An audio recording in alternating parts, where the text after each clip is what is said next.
Hey, John Gilroy here. When you studied ancient history, you heard of Medusa. If you looked at her, you turned to stone. Today, an update, Mega Medusa, and much more. Hit the music, Manny.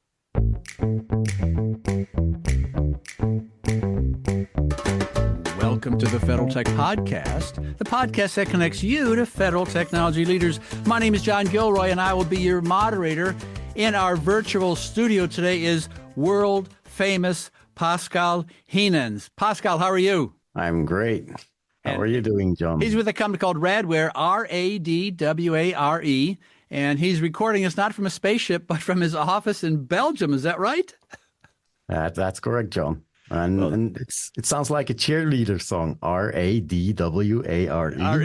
Radware, yeah. I don't have to spell it out. I have to spell a lot of them, but not this one, because I think it was at a trade show and I saw Radware. I said, what the heck are these guys all about? And so we want to get him on. And ostensibly, he knows a lot about threats, and we're going to talk about threats today and some topic that, this isn't the newest thing in the world. DDoS attacks, distributed denial of service attacks. I wrote about them, I think, in the Washington Post in like 1996. So it's not breaking news, is it? But still vicious. It's not breaking news, but it has been getting a lot of attention in the last 3 years. That is a fact. DDoS has been around since there were applications and services that needed to be available on a network. Whenever you published something, well, then DDoS became a thing. You want to take it down. You want to impact the company. You want to extort the company, ransom DDoS attacks. Once you have a service, you can be sure there will be something bad coming after it. So let's put this in a historical spec, because we talk about Medusa and Greek history. And so what happens is, Pascal has got pascalsdonuts.com, and they hate him. And so they try to shut him down somehow with an attack. And that can be done. Now, what can happen is websites can be over. For example, the Washington Post on 9/11, it was overflowed with attack. It wasn't their choice; just so many people are interested in. So websites, you may think, well, how can they possibly? How many attack vectors can there be? How many threats? And so, doing my research for this interview, so Pascal, they count these in millions per second. Is that the number of attacks we're talking about, and to close down a website? Oh yeah, so. Not necessarily that they have to have millions per second, but we have seen attacks that go to 100 million web requests per second. Wow. And I would say that most websites don't even survive like 20,000 of them. But of course, we have a changed environment. So organizations move to the cloud. And by moving to the cloud, they have much more capacity. They have much more bandwidth. So performing a DDoS attack against somebody who's hosted in the cloud requires much more resources. Yeah, it's interesting. And this is Federal Tech Podcast. We got to talk about the federal government. And I would say, generally speaking, if I'm going after Pascal's Donuts, I want some money. Okay, so financial motivation. However, if I'm going after the DoD, I maybe want some kind of political objective. And so we got to introduce the topic of a hacktivist. So a hacktivist may or may not be interested in the money, but they sure want to go after a government site or maybe a nonprofit site. And so that seems to be the focus of a lot of the work that Radware can do. Hacktivism, is that right? Yeah, so we protect against DDoS attacks, and DDoS attacks can come from many different threat actors. But hacktivists for sure are the ones that are most prolific right now. If you open the news, I'm sure you're going to hear about No Name 05716, DieNet, who's going after governments in the US, RipperSec, and then before that you had Killnet, who made a lot of noise in the media, and Anonymous Sudan. So those are actually cyber activists. So just like any activist that you have, activists, their goal is to bring out their message. They have an ideology. They go for the environment. What they do, they want to be heard. Can they get heard? If you don't read their podcast or read their blog or listen to their podcast, well, they go sit and occupy a road. And then the police has to come in. The news comes in. It's on the evening news, so their message gets out. Same goes for hacktivists, which is the cyber version of an activist. But instead of blocking the highway, they are blocking the internet highway. So they're blocking applications on the highway. Now, how can they reach most people? That's by going after visible websites. And if they focus on a certain country, the first website that comes to mind is a government website. So we see that like most of the attacks in 2024 and still in 2025 were targeting government websites. And their idea is to instill chaos and put doubt in the mind of citizens, because when the website of the government is not available, they start doubting their government and how safe how they can protect them. So you've seen that happen on many occasions where hacktivists were going after those websites. And going after those websites doesn't have to be that difficult. So you talked about Mega Medusa, so making the link with your introduction. One of the hacktivists, which is not politically motivated but more religion, who turned political motivation after what happened between Israel and Hamas, is a pro-Palestinian hacktivist. And that pro-Palestinian hacktivist created their own tool to perform attacks and dubbed it as Mega Medusa. Now, what they do, they have lots of volunteers. So a hacktivist in itself is not a criminal organization that goes after money and that is building a business. They are like volunteers. But to perform their attacks, they need more attack power. So they create a channel online, which can be in social media, can be in Facebook. So many of them are in Facebook, but also in Twitter or X, and also many of them on Telegram. Telegram seems to be the new medium where they are all gathering together, because Telegram gives them a way to create a public channel that is accessible for anyone.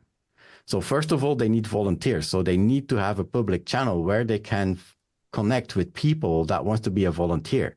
Then those volunteers need to perform attacks, but those volunteers have no idea how to perform attacks. So they have to educate them. So they create tutorials, they create easy attack tools. So Mega Medusa is one of those DDoS attack tools, one of the most modern ones that performs web DDoS attacks, goes after the web application itself. So web DDoS attacks and that Mega Medusa, they publish it on GitHub so that people can easily access it. But of course, it's not only the volunteers have access, but anyone in the world can download that tool and can perform DDoS attacks. So once you have that channel also serves another purpose. That is, whenever they go after a government, of course, they want to get their message out. How do you get your message out? That's by coming in the media in some way. So that same channel, that Telegram channel, also serves as a publication method to address journalists and to get into the media. So every time they perform an attack, you will see a message on Telegram appear with some nice branding on there. They actually have really good graphics people that do nice branding. So they put branding pictures on there, and then they say, okay, today we are going after country X, which might be the US or UK or Belgium or even Lithuania, smaller countries. And why we go after them? Well, because the prime minister said last night that they will provide 5 million support to Ukraine, and we don't agree with that. So we go attack them, and here is a list of the websites that we targeted, and here is a link to the report that shows you that this website was not available. So they are using a free service on the internet, which is called checkhost.net. So if you go to checkhost.net, you will see that you can put in a website, and then that tool will go check from sensors around the world if that website is accessible or not, and then create a report. And you can ask for a specific ID to create a persistent report out of that. So what they do is they link the persistent ID of that checkhost report as a kind of proof that they were able to impact the website. Now, most Americans think that there are evil geniuses sitting in rural Romania who have IQs of 180, who can spend 24 hours a day, 7 days a week and all this. But the truth is that there are services now. You know, there's software as a service, but there's DDoS as a service. I mean, really? Is this like some fiction? Is this a novel we're talking about here? No, there's nothing new about this. This has been going on for ages. But now that we have more hacktivists and more needs for those tools, as the demand increases, we also see the services increasing. And the authorities already took down several of those DDoS as a service tools, which we also call booter or stressor services. Booter or stressor. Okay. Yeah. And those services, you don't need to go to the dark web or to go to illegal sites. You just go to Google and you type in booter stressor, and you will find a list of them. Really Now, amazing. every booter stressor, of course, like you have with many GitHub tools that are out there, hacking tools, the first thing that the hacking tool says, this is for educational purposes only. Right? So a booter stressor service is to test your website, to stress test your website. That's what they all say. But when you create an account and you get in, you will see that your email is not verified. So you can put in whatever email you want to create an account. They will never send you an email. So they don't know your domain name. And you can put in any server or host name that you like and say, okay, attack this server now for the next 5 minutes with a volumetric DDoS attack, for example, by flooding it with UDP packets, and it will run and it will take down that website. There's not a single check. There are, of course, real DDoS test services out there, but they have to go through a very rigid process of contracts and verifying the identity of who's asking, am I allowed to attack this company for penetration testing purposes? Like red there team, are legal services, but those are not part of it. So those do not do any check. So you can put in any host name. And the worst thing, it's $10 for a couple of hours of attack. Right. I'm not going to insult anyone or go. I guess you go after Pascal's donuts just for a hobby or something. You got a bad donut, so you attack them. Wow. Yeah, that's a little bit the stage where we're involved in right now is like before when you were disgruntled with the government because they took away like 5% of your pension for extra taxes. People would start writing letters to the government ages ago. Yeah. What do you do nowadays? You just go to your laptop, you go to that website, and you attack the government website because you're not happy anymore. So disgruntled employees, disgruntled customers, disgruntled citizens, we see them also as attackers, as DDoS attackers. Of course, you don't see them in the news that often. Why? Because there's so many attacks happening, and not everyone want to expose what he did, because DDoS is still a crime. Let's not forget that even though that there are volunteers in the US and European countries that are performing attacks on Russian targets, and you might say, yeah, ethically, I support that idea because we're at war with Russia. Well, Ukraine is at war with Russia, and I want to support Ukraine. But that doesn't make DDoS a legal thing. It's still illegal. What you're doing is illegal. It's hacking and harming other websites. It's an illegal thing. So DDoS is still very much illegal. So that's why nobody wants to talk about it.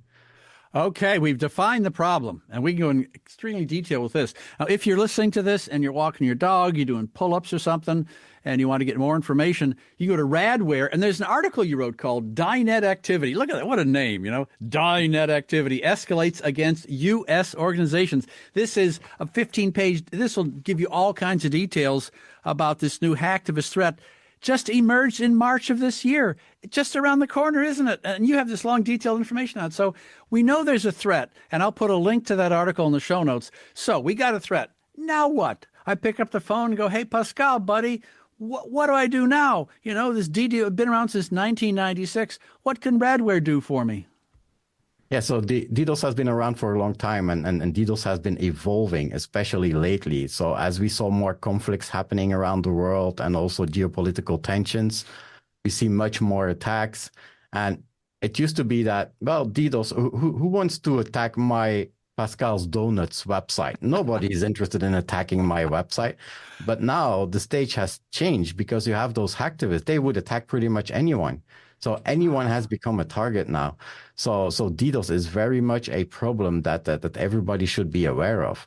Does that mean that we cannot block those attacks? No, we still have to see an attack that we were unable to block. But you need to have the protections in place. And that is one of the things that Radware specializes in. It's protecting against different kinds of DDoS attack, whether it goes from a volumetric attack where somebody is sending 5 terabit per second at your website, and then saturates your internet connection so that everything comes to a halt, or whether it is somebody who goes after the web application itself and sends 100 million requests per second and brings down your website, or even like hacktivists like No Name, they don't have that capability to generate 100 million requests per second.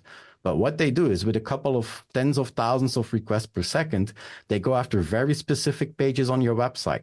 They try to identify a page that has a search request, for example, and then they will do random searches, which always goes to the back end of your website. So your database is doing searches all the time. And at some point, your database will not be able to get more searches queued up. So your website will be down. Yeah. The same for feedback forms. And feedback forms is always posting random data. And even if you would have a web application firewall, which we also provide to protect against intrusions in web applications, but a web application firewall will look at everything that gets posted to the website and look if it's legitimate.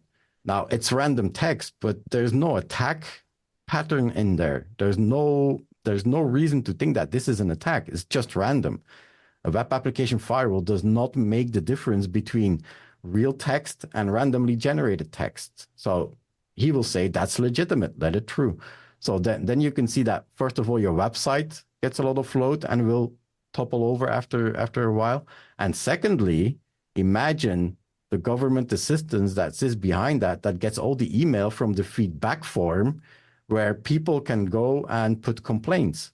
She or he will get 100 million requests in 1 hour, emails in 1 hour, and amongst those 100 million, maybe there's 2 legitimate from real citizens. So they're just overloaded and they don't know anymore what to do. So to protect against those DDoS attacks, we have specific services on-prem and in the cloud that it's easy to deploy.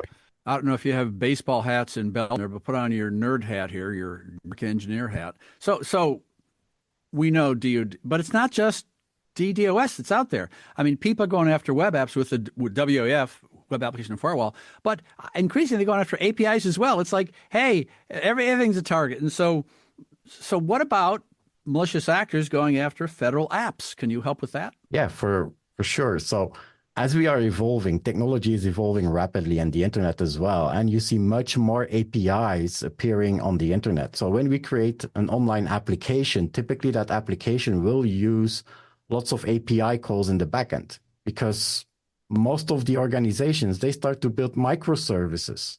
It's the new way of building web applications. Those microservices work with APIs.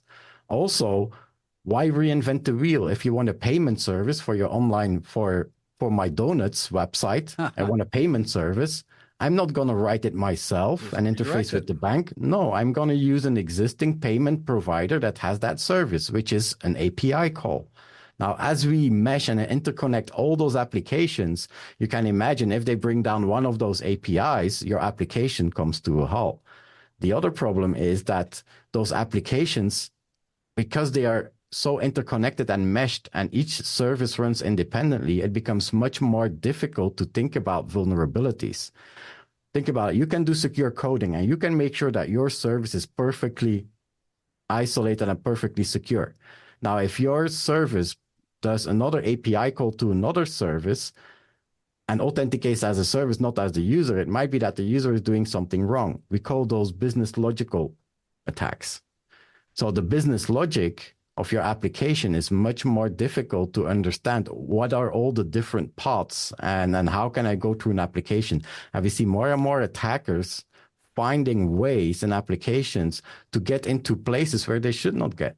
Like, for example, if you have a banking application and you write the front end of the banking application, so you write the form that will provide, you can transfer money to this bank account.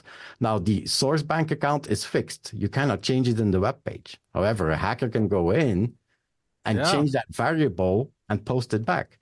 Now, if you post it to another service that doesn't take into account who the user is and that the source bank account is not tied to the user, that hacker can put in a bank account of somebody else and as destination his bank account, send it to the API, and the API will say, oh yeah, it comes from this company, so it's okay, I will do the transfer. At the same time, the money is transferred to the other account.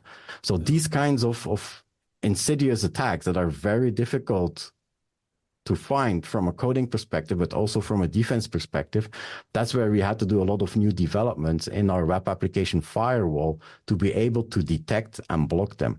So, and that is the new way that we see everything becomes much more complex. Our threat surface is increasing. We have multiple clouds to take into account. Every cloud works differently in terms of security and how you implement security and give permissions.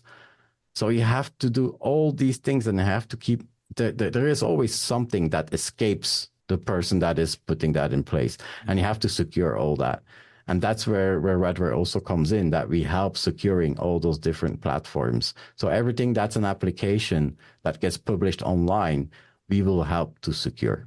I did an open, talked about Greek history. The ancient Greeks had this thing called theater, and they had plays. And so I'm going to do a callback and talk about enter stage left, artificial intelligence. So Pascal just turns around his chair, reaches the back shelf, and pulls off some AI. And I think that's a tool that can be used in this endeavor, can't it? Yeah, for sure. And AI is a knife that cuts both ways. So we see attackers more often using AI. And when I gave that example of business logic attacks, as I said, those are difficult to detect. Now, how do hackers find them? Well, they can use automated tools, including AI, to try to go through a website and to find those paths. Now, how do we defend against those AI-driven attacks? We leverage AI. So we have special services that are built on AI.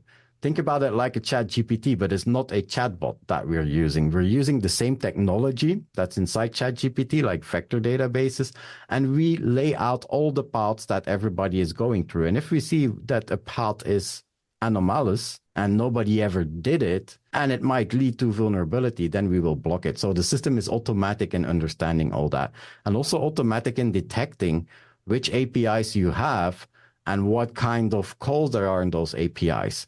Because most people, if you would ask any CISO, do you know all your APIs and are they all documented? Yeah. I don't think he will be convinced to say, yes, I do. 100% of them. No one will. And then the other problem that we see is legacy APIs. So, you write a new version of an API, the old version is still out there, you want to take it down, but then the business comes at you and says, no, this important customer is still using this API. He's not ready to switch to the new one. We need to keep it alive. The first thing attackers go after is try to find if there's a legacy API, because the security will be a notch down there. Wait a minute, Pascal. Legacy API as a service. There's a business. There's probably a business out there providing the old ones, huh? There must be. Yeah, for forgotten and legacy APIs, those are the dangers. Those are like the skeletons in the closet. You open the wrong closet and it falls out of it. Typically, you won't have to open it, but if a hacker opens it and you see the skeleton on the floor, then you have a problem. Then you have to go investigate what happened here. Yeah. We mentioned 1996 and DDoS is originating, and back in 1996, when you bought a hard drive, you'd get something called mean time between failure, MTT, and that's a big thing. And old Pascal was in college, and he had to get MT, and that's how you evaluate a hard drive. Now we have a variation on that acronym. It's mean time to resolution.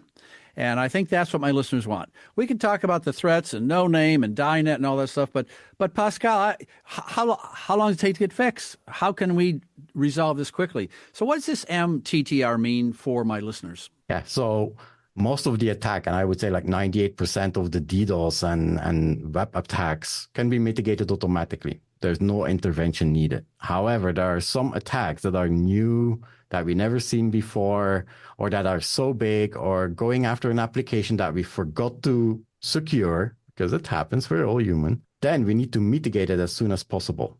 And the mean time to resolution means that how long does it take for you to, one, discover the problem and then find a solution for it.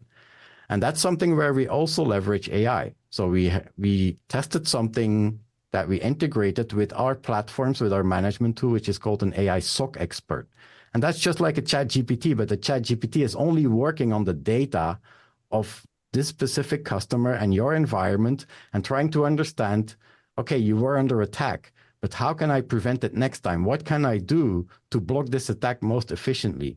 Before, you needed to have very experienced SOC operators, security operations center operators, that are very experienced, who can make a fast decision under stress to make a rule and hope it will not cause any false positives. A false positive is, for example, if a real user goes to the website and he's blocked by the protection, That's a bad thing. You don't want to block your users because that's also a denial of service attack. So the idea is that you need to put a rule under a lot of pressure as fast as possible. So that's what we automated. By leveraging AI, you just go on the prompt and you say, hey, this attack, how do I block it as fast as possible? Can you give me an example of a rule that would work? And then he looks at all the data, even looks at what's inside the packet, and will create a perfect rule and then tell you this is minimized for false positives. There's no risk to deploy it. And then instead of having to copy paste it, you just say it, now deploy that rule for me, and he will put it in your security policy, and that will immediately block the attack. So there you can significantly reduce the mean time to resolution. Otherwise, you need to download the packet capture, look at the packet capture, try to identify the fields that are unique, and then write a signature based on that. Then you have to test the signature to make sure that it does not have any false positives. So imagine it takes half a day, and by then the attack is gone.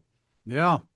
Yeah, well, we could go for hours, and this is such a deep topic to discuss. And I'll just review some of the words we learned today. Mega Medusa, DieNet, no name, MTTR. We have all kinds of vocabulary here after this interview.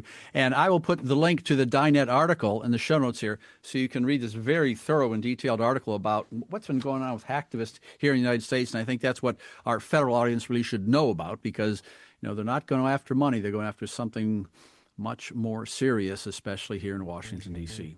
We're running out of time, Pascal. You have been listening to the Federal Tech Podcast with John Gilroy. I'd like to thank my guest, Pascal Geenes. He's the Director of Cyber Threat Intelligence at Radware, Radware. You don't have to spell it. It's easy, isn't it, Pascal?